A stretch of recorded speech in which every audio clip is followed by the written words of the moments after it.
What is up, YouTube? My name is Mike, and in this video I'm going to kind of go over the Bauer woodworking jointer. Okay, so I just got this a couple days ago. It took me like 2 hours to set up, but it's all dialed in, and I just want to kind of go over the setup process because I didn't see any other videos out there that talked about it at all. So I figured I would, make a video to hopefully help people. So that's why I'm making this video. All right. So I apologize. This video is going to be long. So I don't know what to tell you. There is a lot of information to discuss. So let's get into it. The tools you're going to need are a Phillips head screwdriver, a flathead screwdriver. You're going to need a 10mm wrench, an 8mm wrench. You're going to need a 2.5mm Allen wrench. I mean, they say in the instructions to use a 3. The 3 did not fit, but a 2.5 fit perfectly. Okay. You're going to need a flashlight, a known straight edge. This is actually a woodworking straight edge. I can't remember where I got it from, but that is a good straight edge. And then you're going to need a I prefer a digital angle finder, but you need an angle finder. And I mean, you could probably use the Pittsburgh angle finder. I just really like this one. This is made by Ditron. I got it off of Amazon, Ditron. I guess I could leave a link in the description if you wanted. But I really like this one because of how small and compact it is, and it works really well. All right, so let's get into it.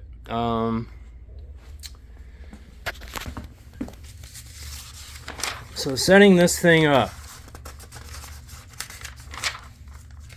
this is why I'm making the video, because you can see everything is black and white and the pictures really suck.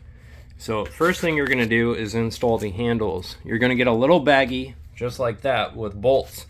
You're going to get 4 of the longer M8 bolts, and then you're going to get 2 of the smaller M8 bolts, right? So those 4 long ones go to the handles.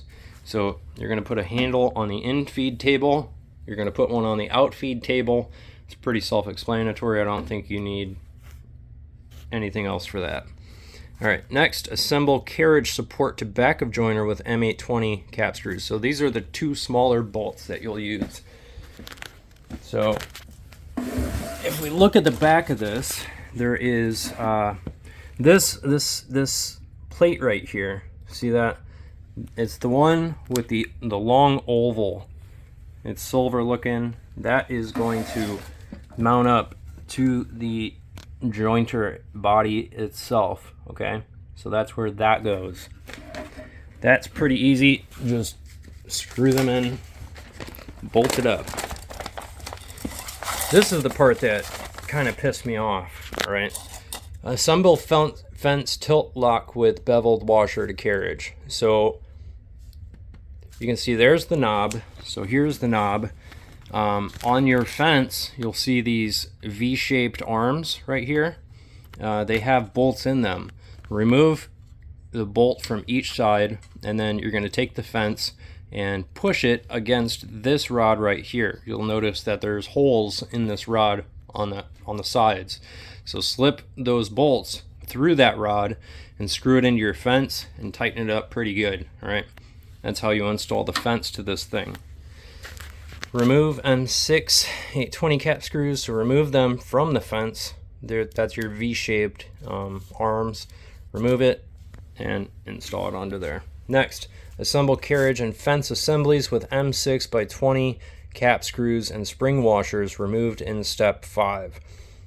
If you notice on these cross members here, there's a hole on one side and then there's a hole on the other, but it's threaded.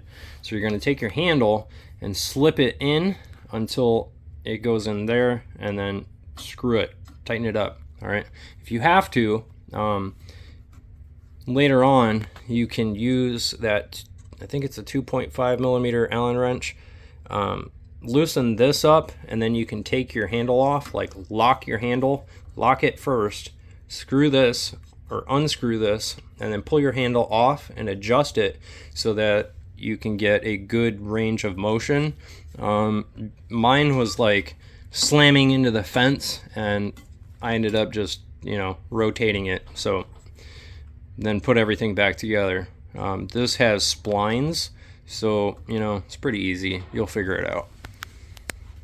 This is the part that pissed me off, this lock plate back here. So you can see there's these two pins sticking out of that plate.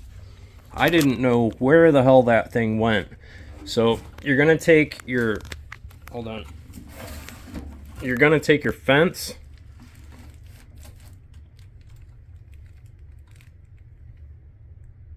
You're gonna take your fence with that plate, this plate here, and you'll notice it's got these dovetail V-shaped slots.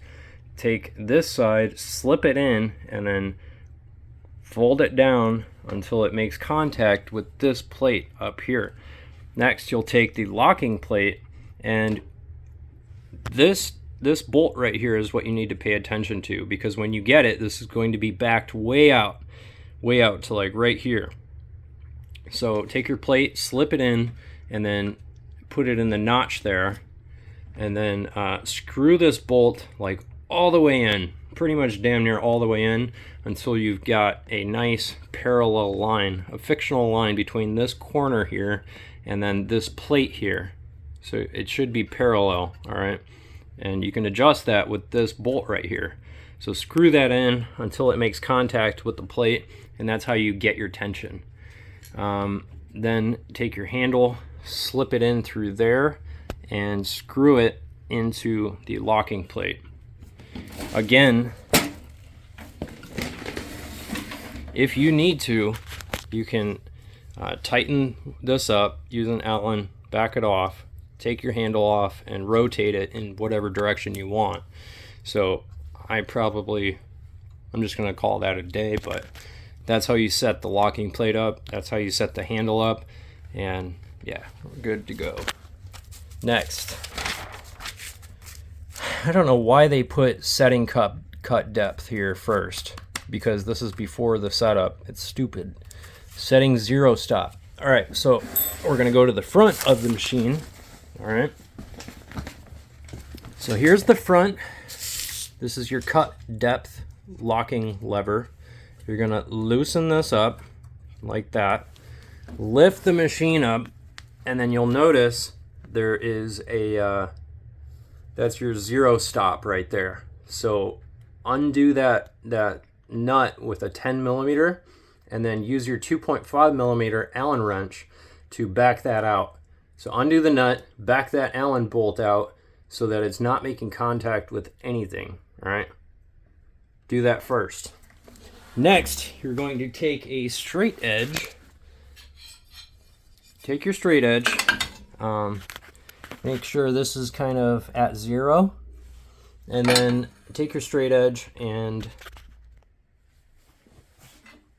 lay it over the in-feed table and the out-feed table, all right? You should not have any rocking going on. If you do, adjust the knob down here, the knob, not the 0 stop, all right? Adjust the knob up or down until that rocking goes away. I've already adjusted this, so we're good to go. But once you don't really have any rocking anymore,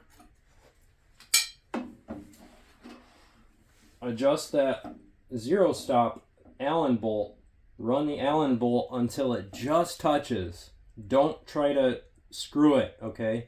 Because you're gonna lift the table up on top, and you'll have to start over. So just run that Allen bolt until it touches. As soon as it touches, run that locking nut all the way up and tighten it down. But be careful, because when you tighten that nut there, you're going to rotate that Allen as well, and that's going to put more pressure on whatever's on the back side of this thing.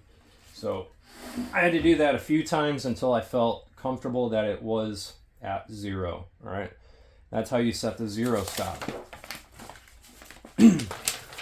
Next, setting 90-degree fence stop. So on the back here, can you see that? Yeah, you can see that. So this is your fence knob, fence tilt lock, okay?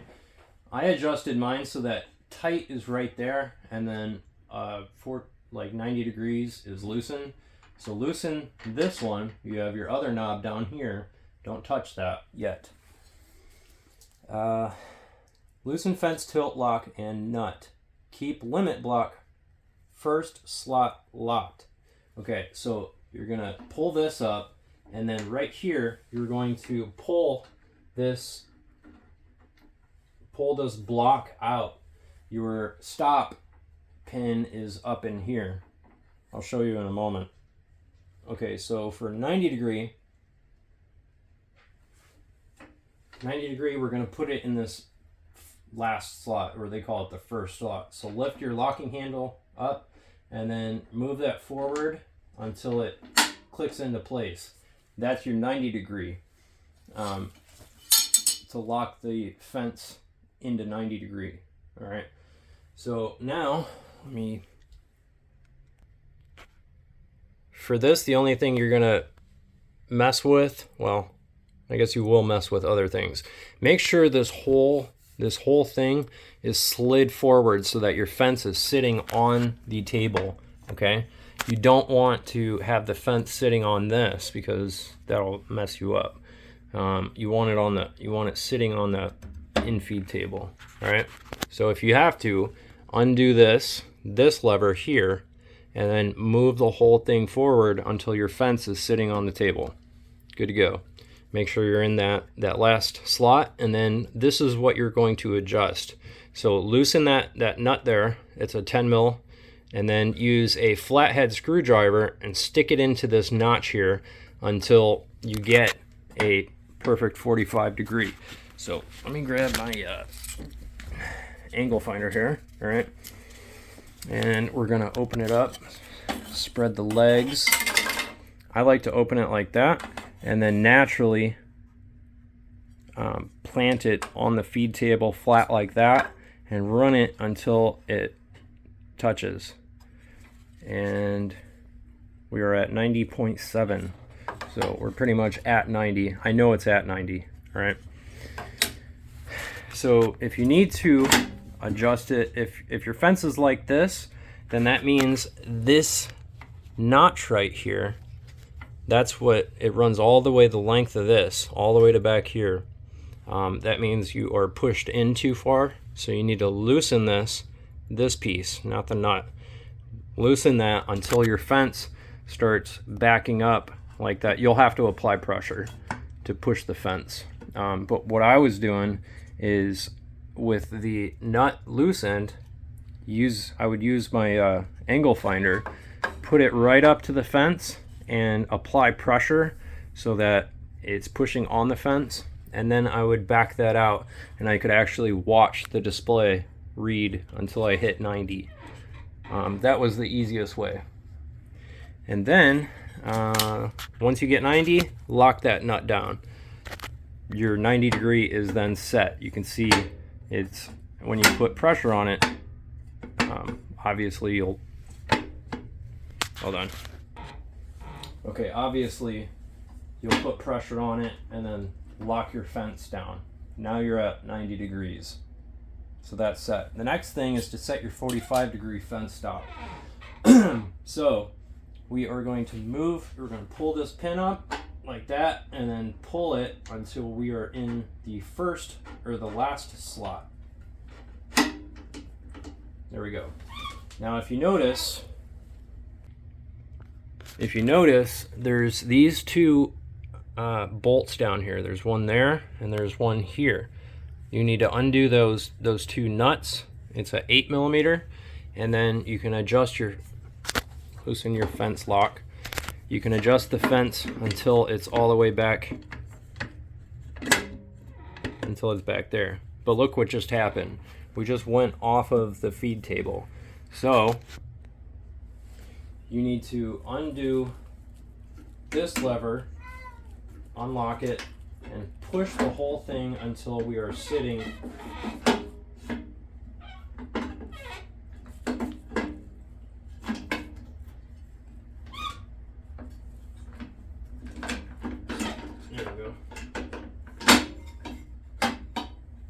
until we're setting the fence on the feed table, and then lock that down. Next, again, use your angle finder. Go like that and run it in until you get 45 degrees. You'll have to back those two bolts out until until you get 45. Back those bolts out or tighten them to move the fence. You know what I'm saying. What I like to do, this is why I mentioned using a flashlight. What I like to do is look so that if I rock the fence, it doesn't rock, but you can see the shadows from those two bolts. If there's any daylight coming out from one of those bolts, it means you need to back it out further until it makes contact with the fence. So there is no rocking. Both of those bolts are making contact, and then you just tighten up those two nuts, lock them down. That's how you set the 45 degree fence stop. For setting the 135 degree fence stop, let's see. Oh, that's this one. So we're gonna go like this, loosen this up, and move it until the fence is sitting on the table. Lock it down. And then you'll notice on the back of the fence you have these two bolts. So undo the locking nuts and then back these out until you get a 135 degrees. Make sure the fence is on the feed table, and then use your digital angle finder until you get 135. So there we go. Now we are all set up. Make sure you lock those locking nuts down, and then you're all good to go. We can move this back to the first slot here, lift the handle, slide that piece up, and then make sure your fence is touching that bolt and lock your fence down. So we should be at 45 degrees. That's what we're going to be cutting most boards with. And then do a double check. So I'm at 89.5. I'm sure it's 90 degrees. I mean, just barely touching this thing will get you up to 90. I'm sure it's at 90. So with this locked, all the nuts are locked to what they're for, whatever, you know what I'm saying? Should be good to go. These are to replace the cutter heads, okay? So if you look in here, we have four bolts holding the cutter heads in place. This is what you use to replace them. If you lose a bolt, you've got an extra, all right? And then this is the tool to undo those and change cutter heads. So let's do one more check.